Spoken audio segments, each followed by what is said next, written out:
Hi, my name is Sherry and this is Cross Potent, a place where magical people meet. I'd like to thank my new subscribers. You are revolutionizing your understanding of Native American Zodiac, and you're revolutionizing your connectedness with Mother Earth by learning the facets of the Native American Zodiac.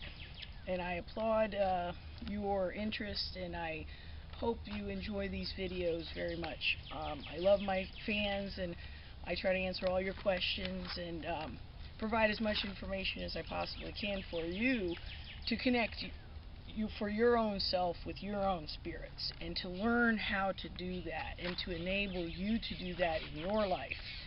And I believe it will bring about a much more meaningful connectedness with everything, the way the Native Americans have believed for, eons and eons.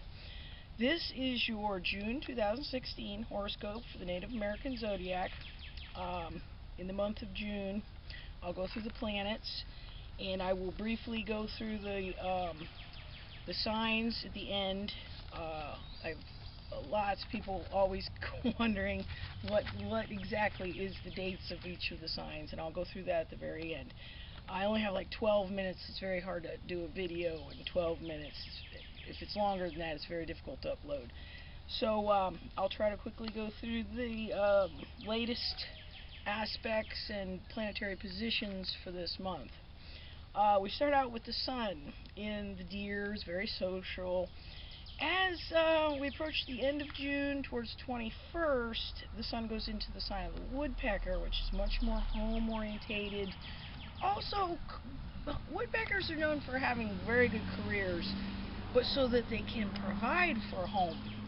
They're still home-orientated, even though many woodpeckers have fabulous careers. They're much more involved in providing for whoever they choose to provide for. They're also, woodpeckers think more about their retirement. This might be a time to revisit those plans for the future. We have a new moon and a full moon every month. The new moon is on the 5th in the sign of the Deer. New moons are beginnings. This would be a time, the Deer's conversational time, to begin conversations. Meet your local neighbors. Be very social in your nearby local environments, and your not just your tribe, but your nearby tribes. Also, it's a time to be a little more enlightened as to the way that you communicate. You might try to just be a little more emphatic with your good morning and not be so glum about good morning. I have a friend who's like that. Can't you say it a little happier? Good morning! This is the time to really show that you care in the sign of the Woodpecker. And the Deer is also conversational. They're both very interested in people. They're people signs. So in both signs, you might want to just be a little more conscientious about those around you. And the full moon is on the 20th in the sign of the Owl. The Owl is a free spirit, likes to travel, likes new experiences, but also all that experience does accumulate, and they become very good healers over time. Very good at not only healing people, but often have a way with animals also. So at the full moon, this might be a culmination time of training your dog. It might be a culmination time of an important trip, or a mind trip, if you will, if you've been exploring a topic and not necessarily exploring a mountain. So this is a good culmination time for any kind of project like that. Remember, Mars is still retrograde. I'll get to that in a second. Mercury is direct. You don't have to worry about that for a while. It starts in the sign of the Beaver, which is that the clever. The Beaver is very clever at very practical things.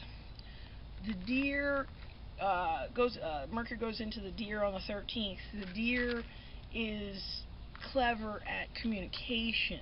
Not so much on the practical level, but on the little more intellectual level. So you might see a little bit of a switch there. And then on the 30th, Mercury again switches signs into the next one, the woodpecker, which of course is a lot more of home and heart matters, like I was discussing before. So Mercury is really starting to move forward fast now that it's out of retrograde from last month. So Venus is in the sign of the deer, which is that more open. Venus is maybe a little more flirtatious in the sign of the deer. Not so much flirtation with an end in mind, but a flirtation to sort of practice flirtation. That's the way deers seem to me. They don't necessarily mean all their flirtations, they just enjoy doing it. Then on the 18th, it goes into the sign of the woodpecker, which is a lot more sensitive, a lot more long-term. So you might see a little shift after the 18th of things getting a little more serious in the love department. Mars, retrograde, little warning, that was supposed to be my warning sign. It does go direct on the 29th, but you have the whole month retrograde in the sign of the snake. The snake is picky. But the thing with the retrograde is this pickiness is turned internal. When planets are retrograde, things tend to go more internally and more on a deeper level than the superficial stuff. So being in the snake, we want to watch for depression, watch for being overly moody, overly anxious, overly upset with a defeat or something. Don't make sudden job changes or anything. Try not to make any big changes until after Mars is going direct again on the 29th. Then, in a short 2 months, in August, it'll be in the Owl again, and Mars will be in a much more fiery... Mars is a fire planet, so when it goes into the Owl in August, it'll be in more of its element. So once August comes, things with our energy planet will be a little more settled. But I wouldn't don't jump, make any big jumps right now. I would let things settle down and see where the chips fall at this point in time. Now is a time of regrouping and reassessing. Retrograde, think of the re in retro. So you're redoing, rethinking, reprocessing, those sorts of activities with a retrograde. The Jupiter's in the brown bear. We've discussed him. He's a wealth of practical information. So this is your planet of luck in a very practical totem. So the benefits are obtained through gathering information, maybe experimentation, spreading info. Brown bears like to have information, but also to share it with their close friends. They are social, but on a more intimate level with their friends. Saturn is also retrograde in the sign of the Owl. Mars had met up with Saturn. Now Mars kind of fell back, and it will catch up with Saturn again in that sign of the Owl. But right now, Saturn is in the Owl, retrograding. So this is your commitments planet, your lessons and tests also. And this is a restless fire sign. So that doesn't jibe well with commitments. I've gone over this before. However, once a maturation, a maturing has occurred, this can settle down to you would call it the symbolic wise owl. The wise owl is the one who has traveled, who has experienced, and he's settled down a little bit more. That's the owl that's best to aim for. When we think of Saturn, he's learned from his experiences, and his restlessness can be satiated with other things such as traveling in one's mind, or imagining things of faraway places, and using the imagination more than the actual feet to get somewhere. Uranus, in the sign of the hawk, still going to be there for years. It's the planet of chaos and revolution, is in the totem of the pioneer. So everybody is looking for a new job, I wrote. Everybody's looking for brighter horizons. I feel a big unsettlement with a lot of people not happy with where they're at, feeling there must be something better somewhere, somehow, and they've just got to find it. And that is the essence of the pioneer that's always looking for that one little door that can be opened that will start a whole new direction, or open up new vistas for you.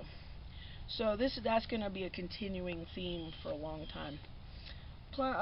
Neptune is retrograde. Another slow-moving planet. Actually, it's direct and then goes retrograde on the 13th. Sorry about that.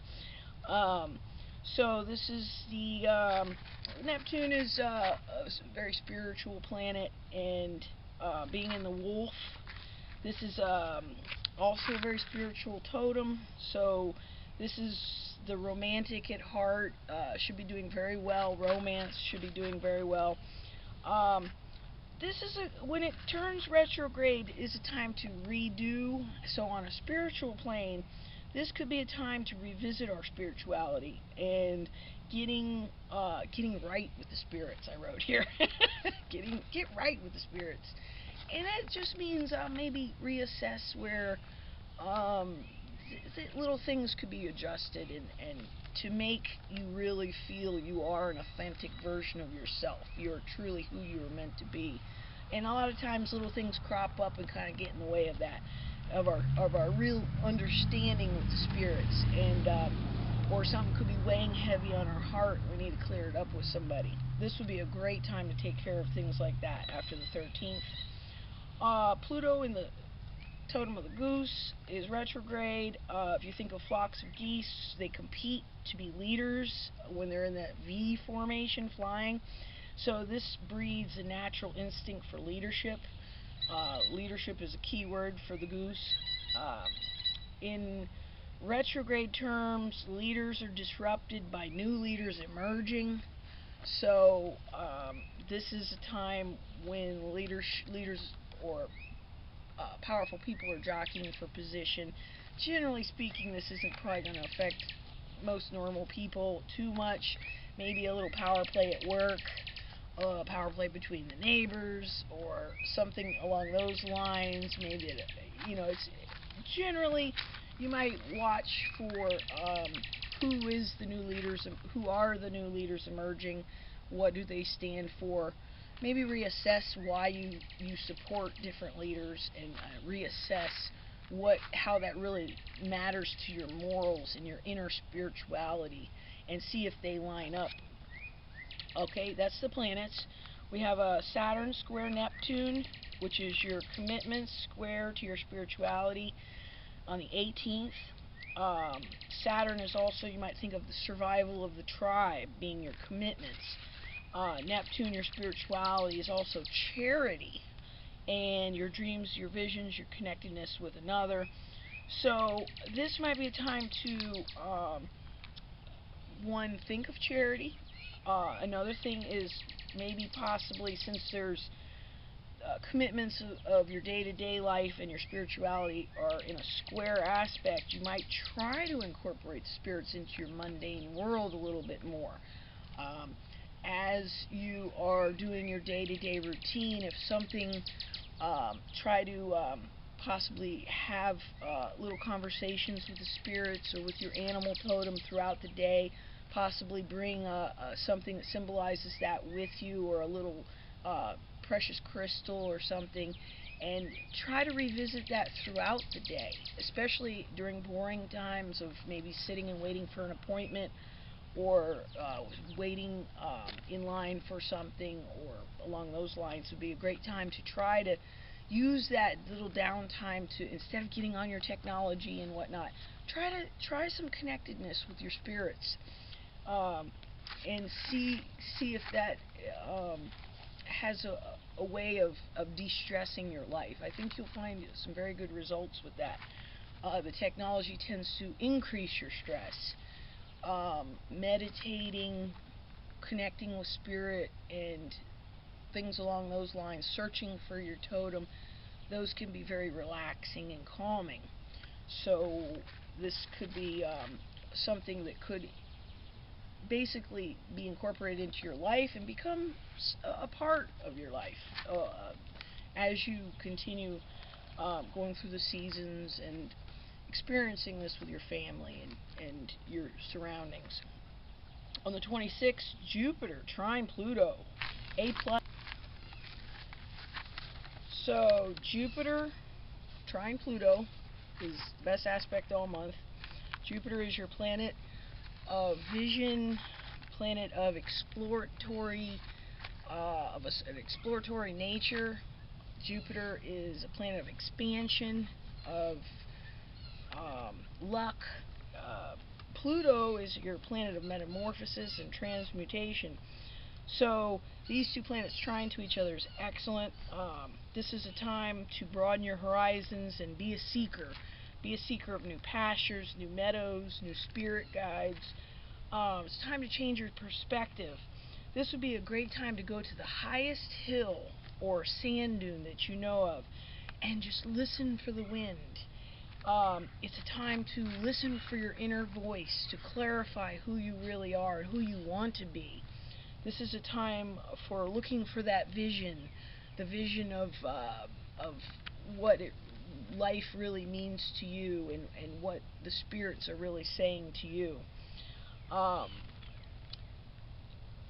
This month is also going to have a lot of little smaller aspects, but by far this is this trine between Jupiter and Pluto.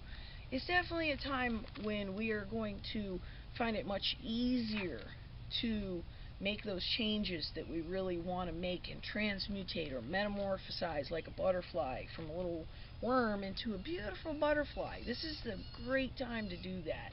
Take advantage of this aspect if you can. I'm going to quickly go through the totems of the Native American Zodiac. The hawk is March 21st through April 19th. The beaver, April 20th through May 20th. The deer, May 21st through June 20th. The woodpecker, June 21st through July 22nd. The salmon, July 23rd through August 22nd. The brown bear, August 23rd through September 22nd. The crow, September 23rd through October 23rd. The snake, October 24th through November 21st. The owl, November 22nd through December 21st. The goose, December 22nd through January 19th. The otter, January 20th through February 18th. And the wolf, February 19th through March 20th. And I really hope you enjoyed this video and this horoscope for the month of June 2016. I want to say thank you for my new subscribers. If you would like to subscribe, you can click the subscribe button for free and get a little email update every time I post a video. And I really appreciate you tuning in. I really enjoy doing these horoscopes every month, and I look forward to seeing you again. Thank you very much.